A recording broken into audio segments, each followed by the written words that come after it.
Hi folks, welcome back. This is the second in the series that we're doing with this contact app, which is going to be a pretty simple app, but the point is to utilize the block pattern and show what you might be able to do with that, and also to mix in a little HTTP call here as a way of getting our JSON data from an API.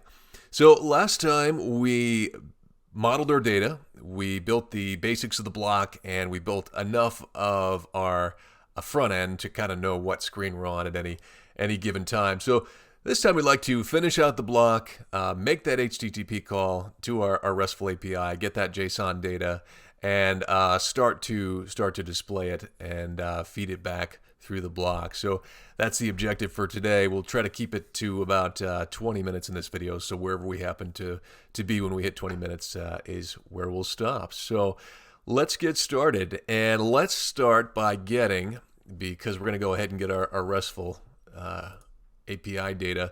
Let's go to the HTTP Dart package. And let's get the latest version and install that package. So we're going to go to our pubspec.yaml file, and we're going to put HTTP after our rxdart import, and we will save that.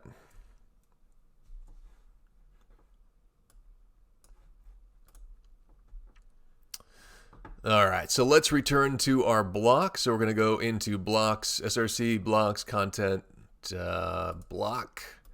And this is what we had last time. We created our stream. We have a getter for our stream. We have a way to change our stream.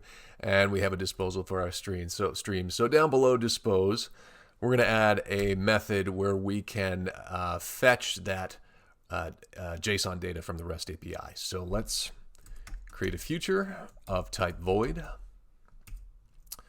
We will call it fetch contacts, and it's going to need to be an async. And we will declare a variable called response, and that will be await http.get. And let's import our HTTP package while we're at it. So up at the top, package http.dart. Great. So in this get, we're going to put the URL of the API, and the API that we are using is at jsonplaceholder.typecode.com. And this is what we modeled. In the first part, we modeled the user. So this is a fake API with an endpoint that will give us 10 users. And so we just want to copy this URL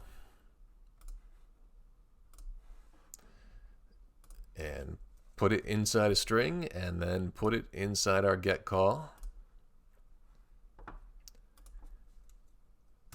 And that is our response object. So we're going to do a little massaging here to get this response object into a Dart object so we can pass it to our stream. So we will create another variable called JSON response, and that is going to be equal to convert.json decode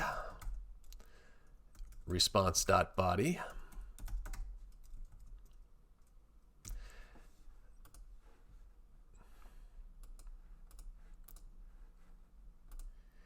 And for convert, we're going to need to bring in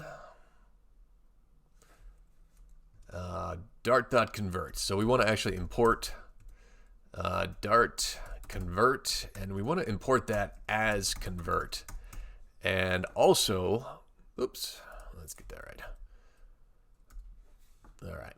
Also, the HTTP import, we also want to import that as HTTP. There we go. That'll get rid of that error that we had right there.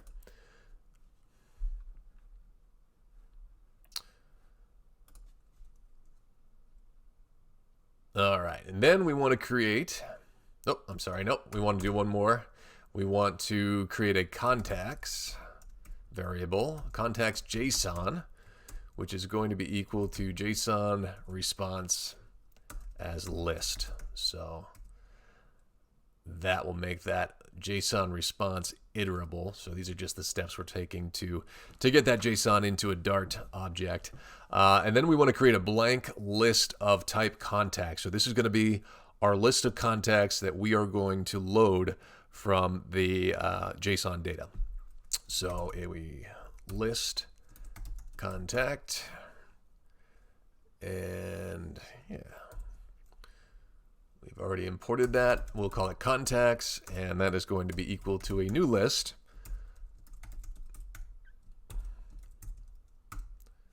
of type contact. All right, so let's iterate through our JSON, and then we will load those, load that contact list. So contacts JSON, which is our iterable list we've created, dot contacts JSON dot for each. Oops, there we go. That's no problem. Contacts JSON, you got to spell it right. For each, we will create a contact goes to, and in curly braces, contacts dot, gosh, I can't spell that.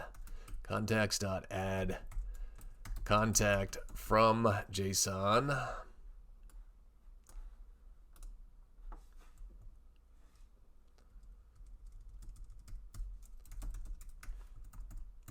And semicolon at the end.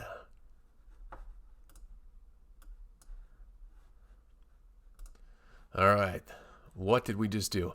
All right, so we took our JSON, our list of JSON data that we created through these steps here, our contacts JSON. We iterated through it, and for each iteration, we got a contact object, which was JSON. We took that and we passed it into, we used our custom constructor from our JSON, or our model that we created, and then we added it to the list that we created right here. And so if we go back to the model here just for a second, you don't have to do this, just look at on my screen. We created this model, we created this constructor, we created this down here. I think I called it a method or a function in the last video. Wrong, that is a custom constructor. So we are creating a constructor by passing a map, and then we have mapped the properties of the Dart object to the fields in the JSON. And so by doing that, when we come here to our block, we're able to pass in that information, and it will be converted to an object, which we then add to our list of objects. Right. All right.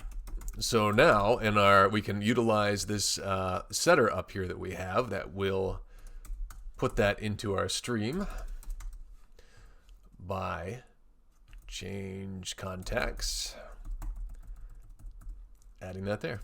Great. All right, so now we're going to go back to, we've got this block here. Let's go ahead and make sure we put it into our tree so we can actually access it. So let's go to main.dart. And don't forget this step or you'll be rather frustrated. We need to wrap the highest level of the tree that we want to be able to access our block from. And so I'm just going to go right up to the top of the material app, and I'm going to wrap with a new widget, and that widget is going to be our contacts provider. And so I'm also going to need to import it.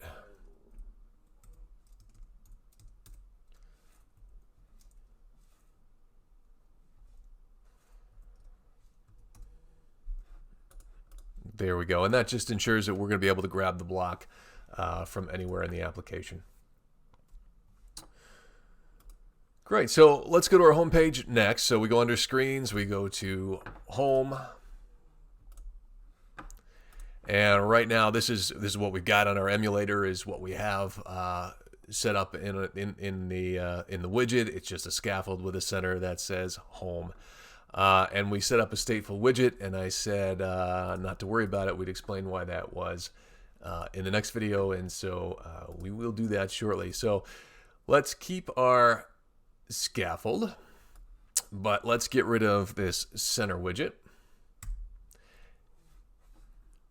And for the body, we are going to have a stream builder because we're going to want to tap into our block. And that stream builder is going to return us a list of contacts. So that's going to be what our block outputs. Make sure you get the two closers there. And we need to import our model. So I'll do that using the auto import there.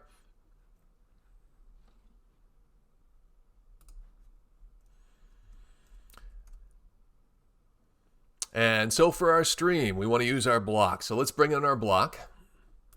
So in the build method, up above the scaffold, let's bring in a block or an instance of the block. And we will do that by context provider of, I need to import that. Let's just let the auto import do that, of context.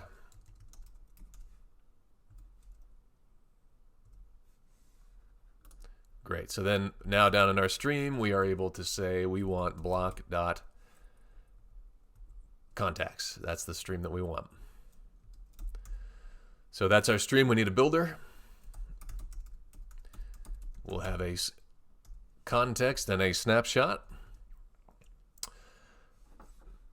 Now, if that snapshot happens to have nothing in it, we want to cover that case. So if not snapshot has data, let's return a centered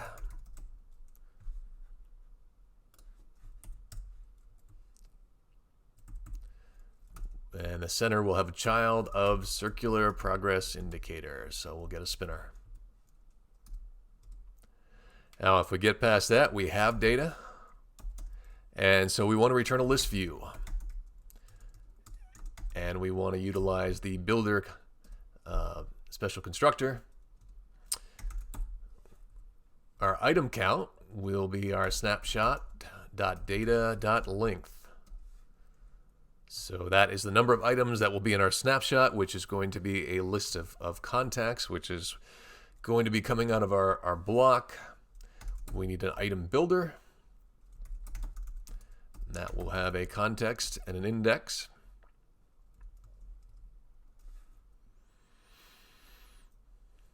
And that will return a list tile.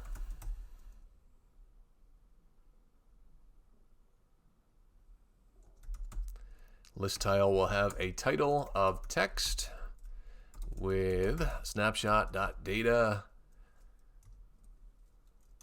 bracket index, and then we can pick any property we want there. So let's pick name.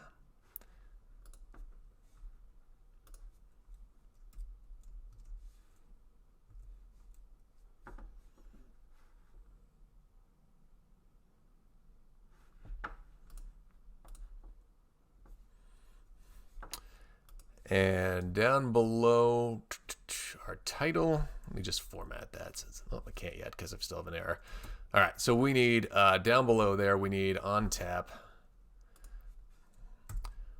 to sync with my parentheses here. So I closed, no, I don't want to close list tile yet.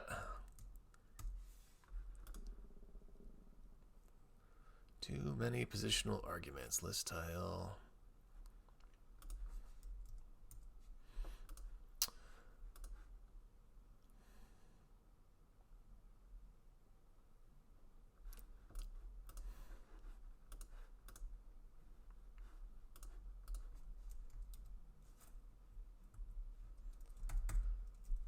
Well, let's do our on tap and then we'll figure it out. Navigator. So when we tap the list title, we want to go to the detail page. I'm going to put the down there. Oh, that's all. Just wants a semicolons. All right.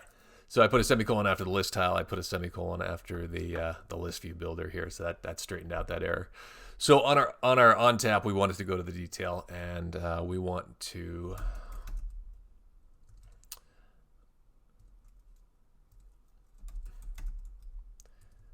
bring a navigator.push of context, and we want a material page route That will have a builder property, which has context, which goes to contact page.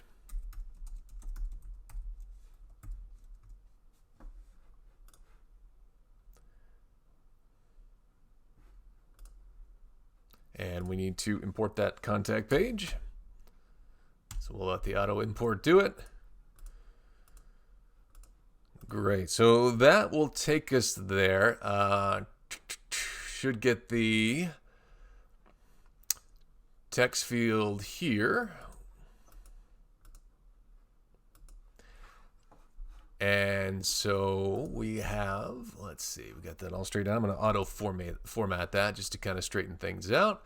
Now we are getting spinning here because we're hitting this point and the snapshot does not have the data. And that's because we haven't actually loaded anything yet. So the reason we use the stateful widget, and here it comes. So we need a point at which we go and actually fetch our HTTP our JSON data from the HTTP endpoint or the RESTful API, and we haven't put that in there yet. So we use the stateful widget because it has an override called initState. So let's do override. By golly. Make sure let's see, build method ends there. Yep, so that's the right spot.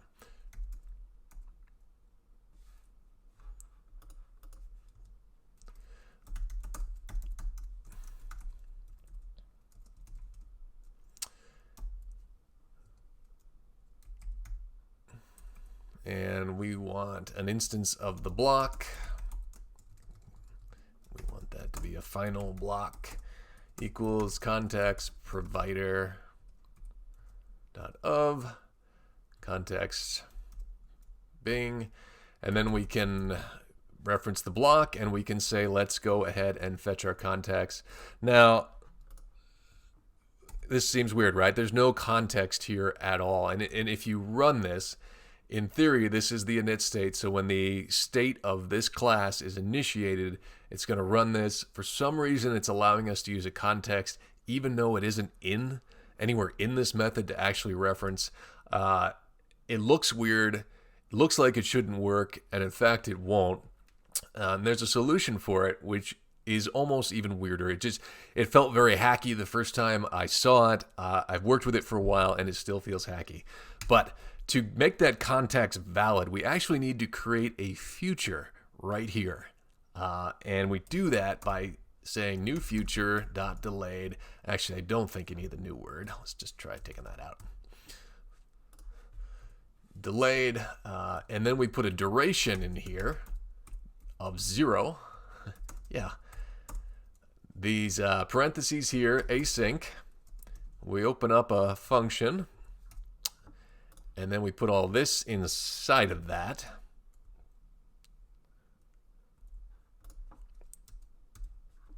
And that will create a future which creates a context which allows the block to be fetched. Very, very weird, but it just works. And then lastly, this isn't related to the future, but anytime we override, we want this init state at the very end. I'm going to format that. And let's go ahead and run it. I think I need to restart my state. That will kick off this init state portion. It should go out to the HTTP RESTful API. And there you go. There on the screen listed are the very same people that we see here in this API. So this home page widget is initiating, it is making a call to the RESTful API, it is populating the block.